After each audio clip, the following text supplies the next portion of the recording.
Next on the calendar is number 81, People against Glenfor C. Hull. Counsel. Good afternoon, Your Honors. I would like to reserve 3 minutes for rebuttal. Certainly. May it please the Court, my name is Jonathan Edelstein. I represent the defendant appellant Glenfor Hull. Our position is that the opinion of Justice Lynch at the Appellate Division was correct. The record of this case supports either of two things, either an accidental discharge or a shot fired with intent to kill, nothing in between. Chance Caffrey was killed with a shot directly to his forehead from just inches away. If the defendant fired that shot accidentally, that supports acquittal or possibly manslaughter in the second degree, but not manslaughter in the first. If he fired the shot intentionally, as the people said in their summation, you don't shoot someone in the forehead and intend to cause serious physical injury. But it is a struggle, right? So if the jury thought there was a struggle and he's trying to get out of the struggle, could he not have tried to shoot him in a manner that would seriously injure him so he could escape? He had already made clear that he felt very vulnerable and afraid of the victim. Except there's no testimony from anybody, including the defendant who was on the stand, that that was his intent. And I would point the Court particularly to the Riley case, in which there was very similar. Determined from the factual circumstances, right? That's the jury is a trier of fact, make that determination, correct? There was also a jury in the Riley case, Your Honor, and the Riley case involved very similar testimony to this case regarding a struggle over the gun. In Riley, there was evidence, including, I believe, the testimony of Riley, the defendant, that the gun went off during a struggle with the victim. And the appellate division said that this is exclusively consistent with acquittal on the ground of accidental discharge, that the fact that there was a struggle in and of itself is not something that supports man one. Certainly, I think what we learned from the Riley case and from others cited in the briefs is that the fact that evidence refutes a greater charge does not automatically mean that it supports the lesser one. It could support acquittal or a third charge without supporting. What about Lasden, Counselor? What about Lasden? Lasden? Ford? Lasden? Oh, Ford. Well, the Ford case involved a testimony that there was a statement that says, give up the box or be shot. This was an argument over a radio, and during the course of that, the defendant says, give up the box or be shot. It could certainly be inferred from that the purpose of firing the shot was not to kill the victim, but to secure the radio. In addition, the struggle apparently continued for about 10 minutes after the shooting, which I think would also support that there was – that he didn't consider the shooting – that the defendant in Ford did not consider the shooting to be the be-all and end-all of the struggle, that he wasn't trying to end the struggle, he was just trying to obtain this radio, and that was his object throughout, where there was no similar testimony here. And there are a number of cases, including the Kelly case, which the prosecution does not distinguish in its brief and which I would submit, certainly from the recitation of facts in the habeas decision, involves facts very similar to this, that there was an argument that the defendant said, you're played out, and then fired a single shot from about 3 feet away, apparently with very bad aim because he did not hit the person he intended to shoot, but instead shot another person and killed him.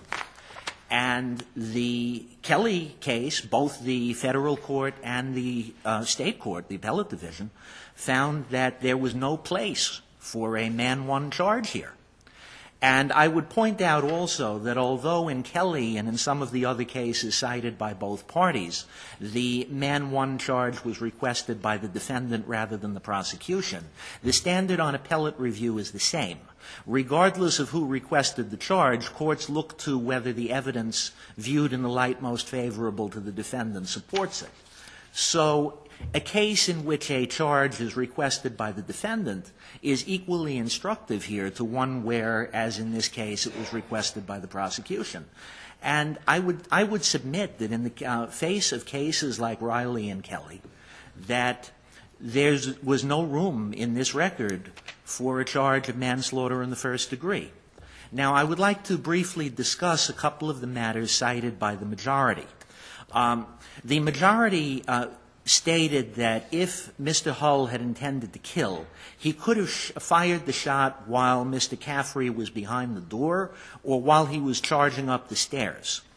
Now, with respect to the door, obviously when you're on the other side of a door from someone, you don't know exactly where his body is and where each part of his body is. And I would submit that firing a shot from behind a door would be less indicative of an intent to kill. So let me ask this.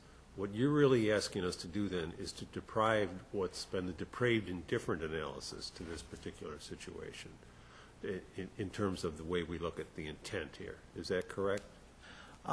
Your Honor, I would not suggest that I'm asking the Court to apply depraved indifference analysis. You're asking us to say that it wasn't that he couldn't have done the crime unless it was intentional, and so either it has to be murder to or manslaughter to.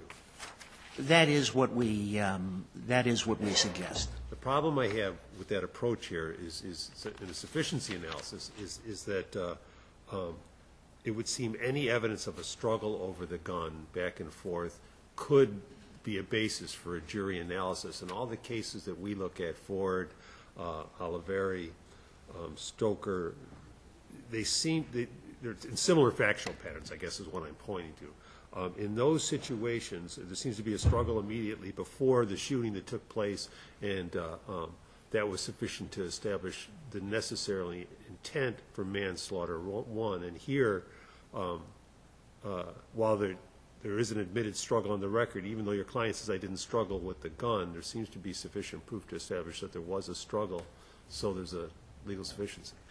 Well, Your Honor, first of all, the way that the lesser included charge analysis has been framed by this Court is a sufficiency analysis, because you're looking to whether the evidence in the light most favorable to the defense. No, I agree with you on that. Yes. That's but Counsel, your light is on. Do you care for an extra moment to move to the Facebook issue?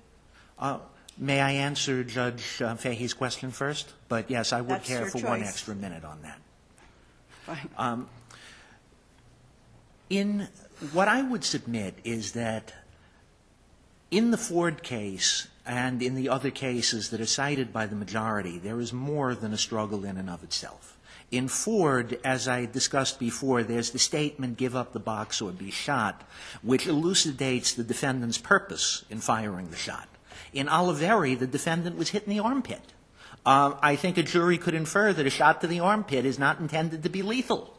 We've discussed these cases in the briefs, and we believe that for this reason, a struggle in and of itself, there's no blanket rule that where there's a struggle, a man-one charge is appropriate, because in Riley, there was also a struggle, and the Court found that man-one was not appropriate. We have your point on that. Okay. Finally, with respect to the Facebook issue, the people did not dispute that a 270-35 issue is a mode of proceedings error, and the Garbutt case so found. So I would submit that any failure to object or even consent by defense counsel was irrelevant.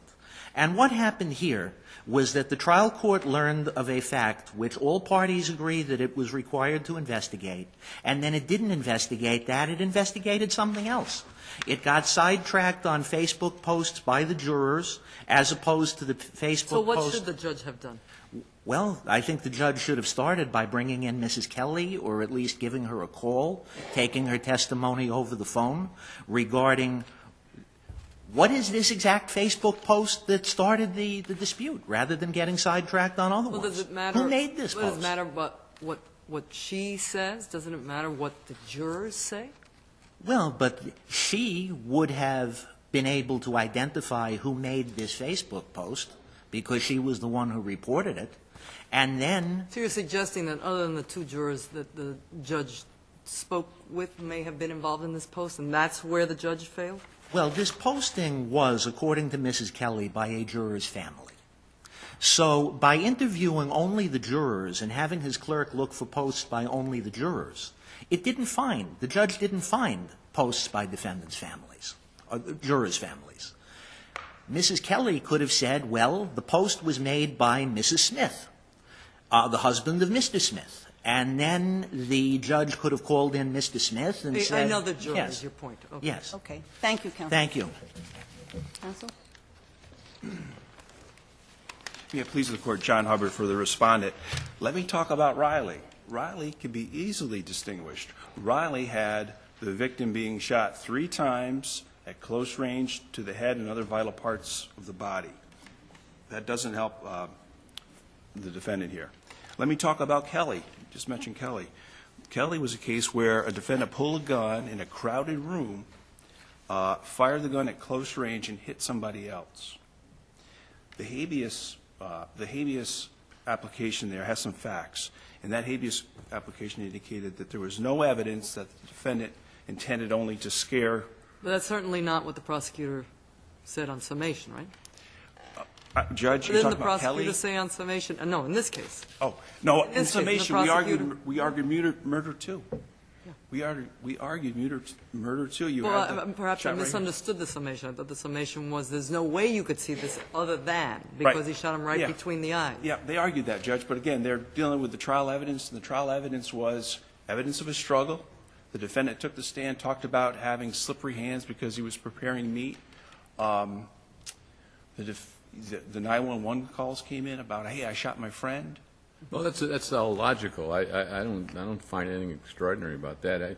To follow up on what Judge Fahey had asked your opponent, we went through this depraved indifference stuff and giving a charge to the jury that really looked like a way to almost like a mercy thing. You know, yeah, he really killed him, but there's factors, so we'll do depraved indifference, thinking they were doing a reverse charge. And so we had cases where the defense then came in and said, I've been convicted of depraved indifference murder. I intended it. It was my goal to murder. Therefore, I walk out of this prison because I was acquitted of murder and convicted of something I didn't do. The facts in this case are, you say, the people say, murder, murder, murder. Yep. He's saying accident, accident, accident, and somehow in between there's this thought that, oh, maybe he shot to wound or to seriously injure, and there's no, where's other than speculation, that he may have shot, I can't get there. I'm wondering where we get that, where the intent comes from. Judge, we're only left with what the record is. Exactly. So it's got to be speculation to a certain thing in advocacy. No, I don't mean to offend you in that, but I mean to say, here are the facts that show that he intended to seriously injure, and I'm having trouble finding them. Okay. Or facts from which a jury could infer.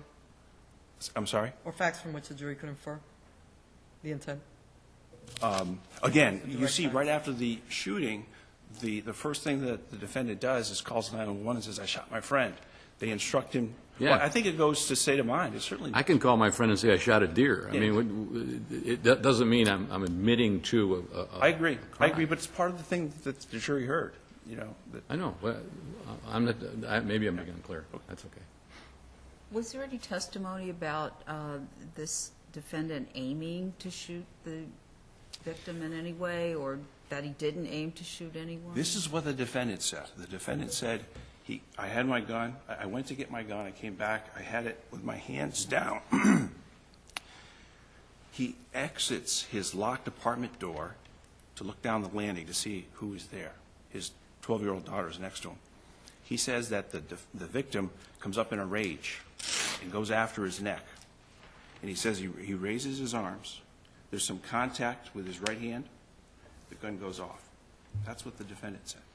And I would submit... But counsel, doesn't he also say, I wasn't aiming there, I wasn't aiming for nothing, I just wanted to stop his forward movement? He absolutely said that, Judge. It's in the context, I think, and rightfully pointed out by my colleague, of raising the arm, he was raising his arms to defend himself.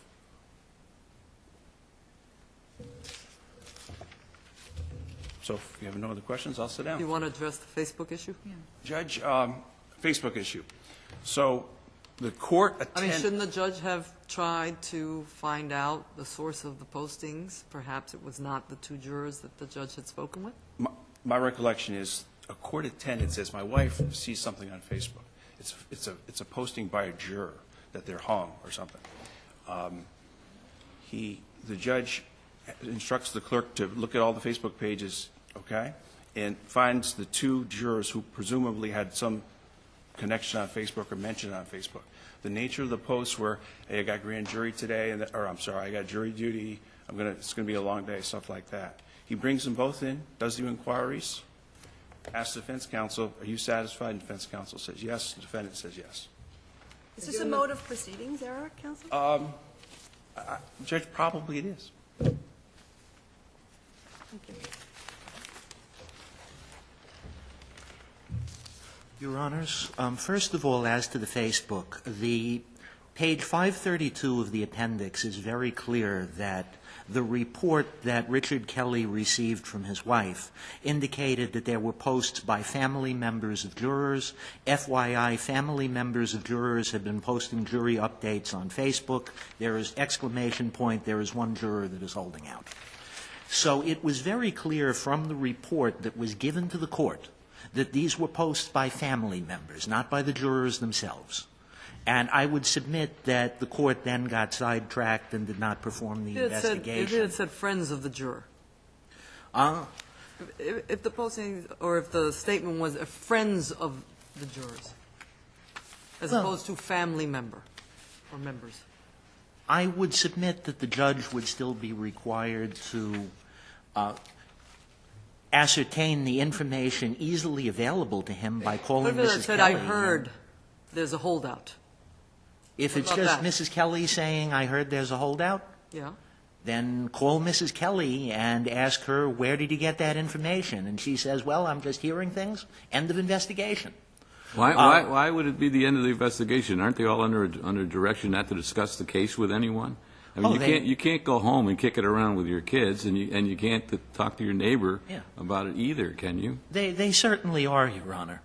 I guess what I was suggesting is that if the investigation, if the judge were to call Mrs. Kelly and Mrs. Kelly could not produce a name and said, this is just buzz around town, and there was no way, if the investigation led to a dead end and there was no way to trace it Let's to assume anybody. there's a buzz around town that there may be a holdout juror or something. I mean, isn't the judge supposed to call everybody in and say, maybe you forgot, but let me emphasize the fact that you're not to discuss this case with anyone until you've reached a verdict? Oh, yes, Your Honor, or possibly even to call in each individual juror and ask whether he's the holdout, or ask them to identify a holdout.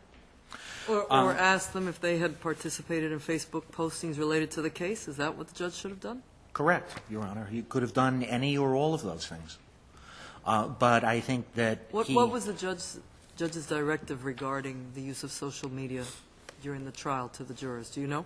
Offhand, I don't. This was a trial in, I believe, 2006. So I think this was before directives regarding social media became common.